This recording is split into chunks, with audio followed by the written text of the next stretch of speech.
राधे राधे।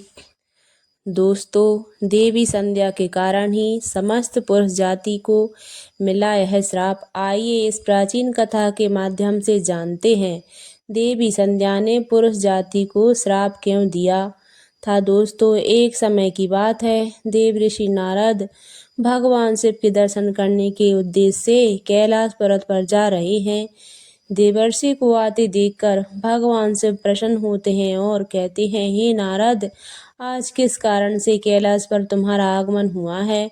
अवश्य प्रभु ने कोई लीला रची है जिसका भाग बनकर तुम यहाँ पर आए हो। नारद जी कहते हैं, हे भोलेनाथ, आप तो संसार के कण कण में वास करते हैं, भला आपसे कोई बात कैसे छिपी रह सकती है।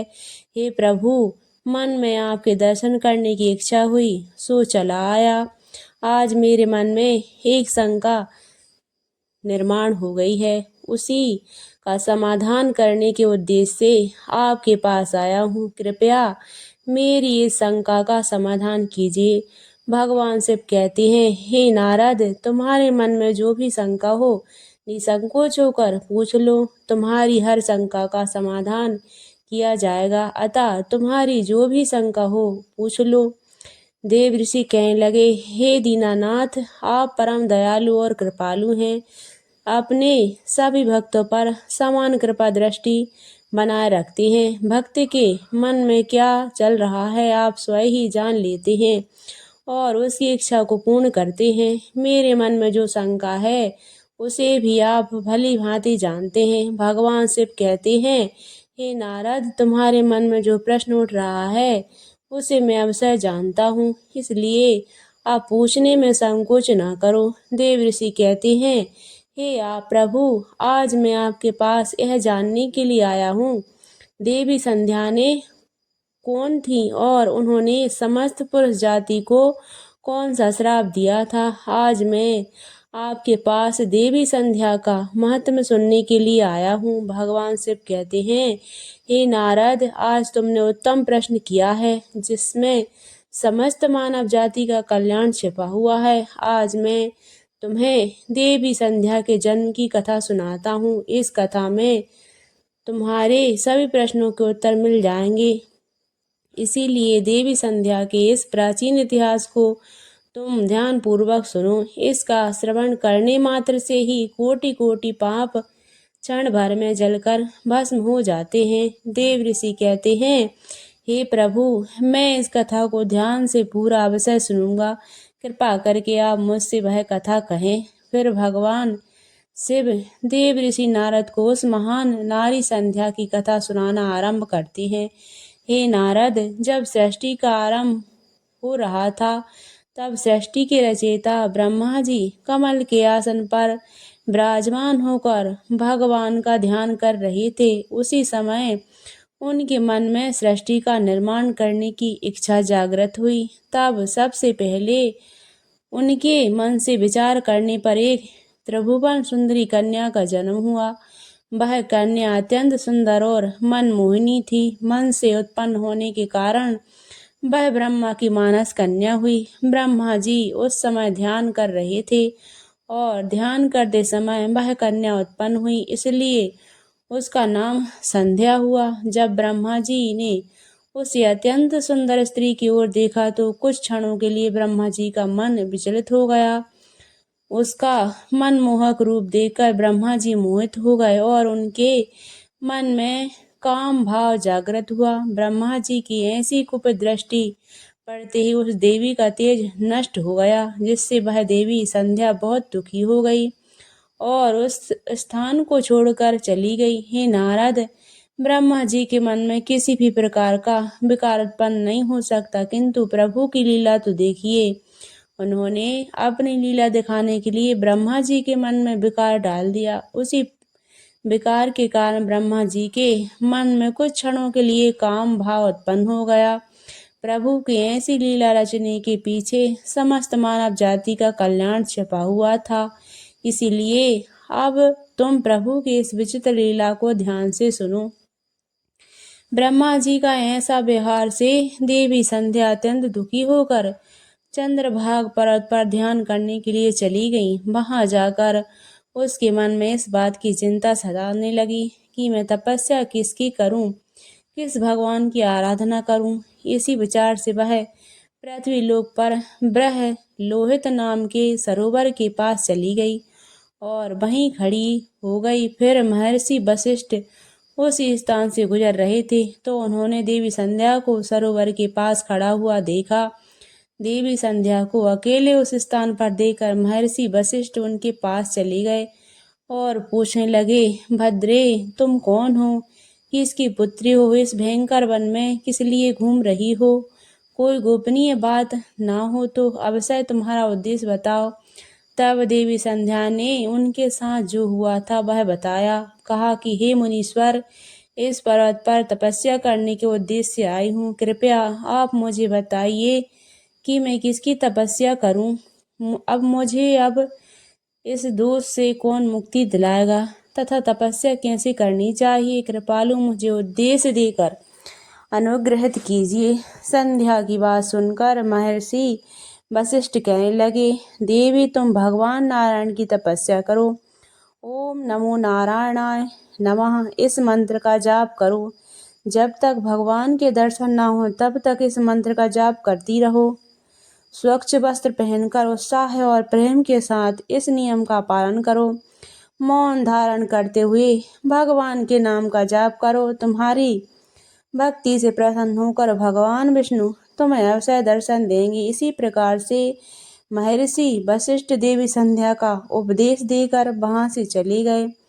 देवी संध्या को अब तपस्या का मार्ग मिल गया। उनके हर्ष की सीमा ना रही और वह बड़े आनंद के साथ श्री हरि की तपस्या में लग गईं।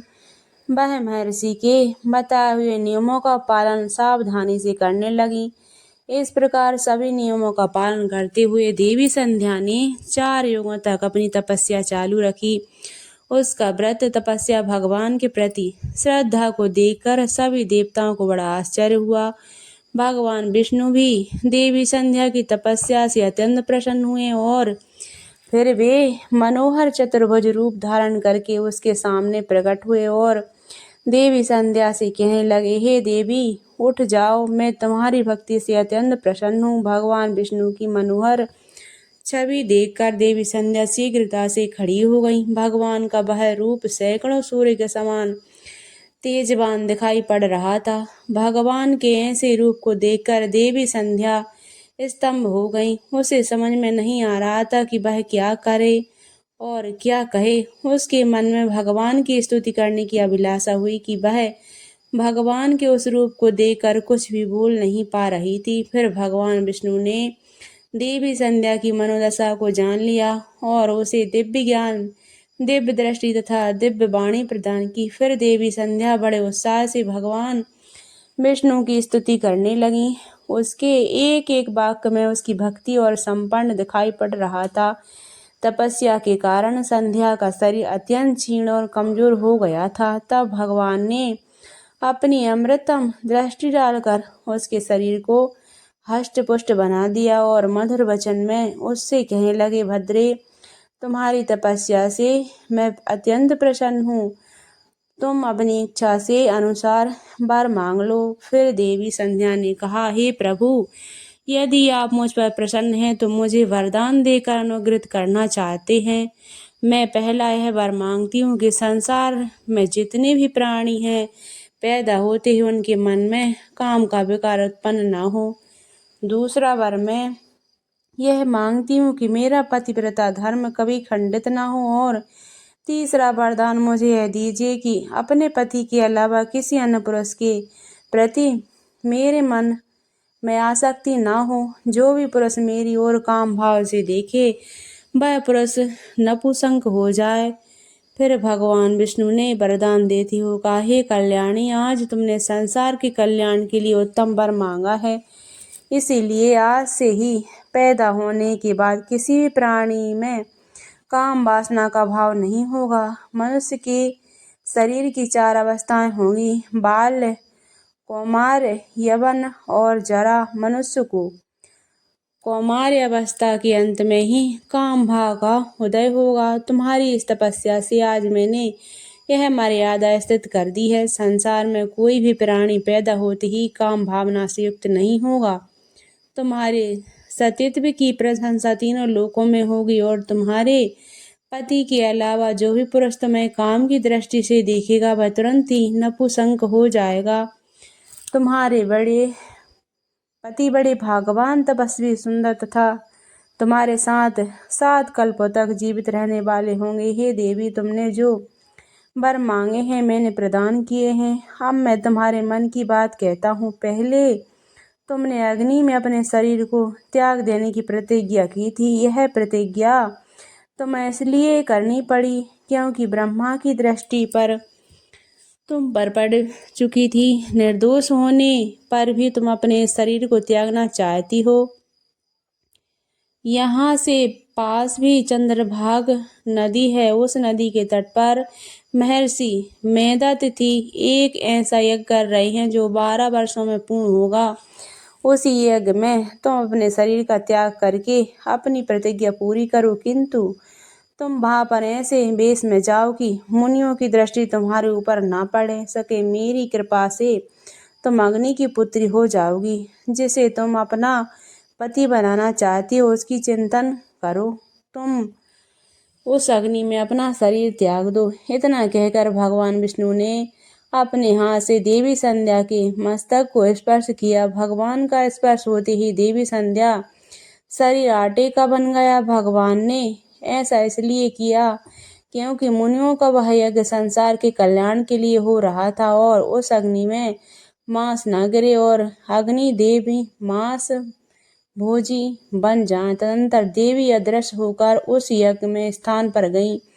उस समय उसके मन में एक ही भावना थी। उसने पृथ्वी पर आते ही सबसे पहले महर्षि वशिष्ठ जी के दर्शन किए थे, इसीलिए उसने अपने मन में महर्षि वशिष्ठ जी को ही अपना पति मान लिया और उन्हीं का चिंतन करती हुए उन्होंने यज्ञ अग्नि में अपने शरीर को त्याग दिया। फिर भगवान की आज्ञा से अग्निदेव संध्या के शरीर को सूर्यमंडल पर लेकर गए। फिर सूर्यदेव ने संध्या के शरीर के 2 भाग अग्नि में प्रवेश करके अपने जीवन को समाप्त कर दिया। भगवान विष्णु के वरदान से देवी संध्या दूसरे जन्म में अरुंधति के रूप में प्रकट हुई और ब्राह्मण श्री वशिष्ठ जी की पत्नी हुई। भगवान शिव कहते हैं, हे नारद, इस प्रकार देवी संध्या के कारण ही संसार में जन्म लेने वाला प्रत्येक प्राणी काम के भाव से रहित होता है। उसके अंदर किसी भी प्रकार की काम वासना नहीं होती है और जब वह कौमार्य को प्राप्त हो जाता है तभी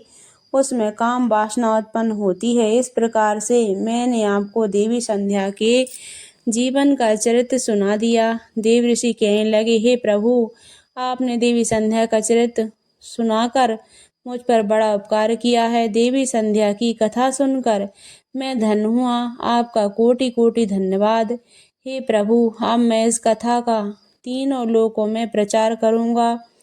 मित्रों, इस प्रकार से भगवान शिव ने देव ऋषि को देवी संध्या की कथा सुनाई। आपको यह कथा कैसी लगी कमेंट करके अवश्य बताएं। जानकारी अच्छी लगी तो वीडियो को लाइक जरूर करें और कमेंट में हर हर महादेव, जय श्री हरि विष्णु अवश्य लिखें। साथ ही चैनल को सब्सक्राइब करें ताकि ऐसे ही आध्यात्मिक जानकारी आपको प्राप्त हो। मिलते हैं अगली प्रस्तुति में।